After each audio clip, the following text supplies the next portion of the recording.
శ్రావణ మాసంలో శుక్లపక్షమిలో వచ్చేటటువంటి పంచమి నాడు గరుడ పంచమిగా నాగపంచమిగా కానీ చేసినట్లయితే దాని వలన విశేష ఫలితం. నేను ఒక్క మాట చెప్తాను, బాగా గుర్తుపెట్టుకోండి.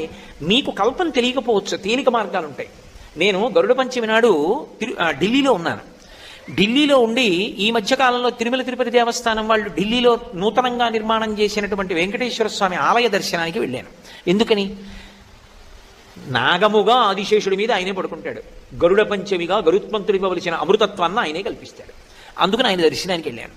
నేను దర్శనానికి వెళ్ళేటప్పటికీ అక్కడ ఉన్నటువంటి అర్చకులందరూ ఏం చేస్తున్నారంటే, ఎదురుగుండా ఉన్నటువంటి గరుత్మంతునకు చక్కటి మంత్రాలను సమన్వయం చేస్తూ అభిషేకం చేశారు.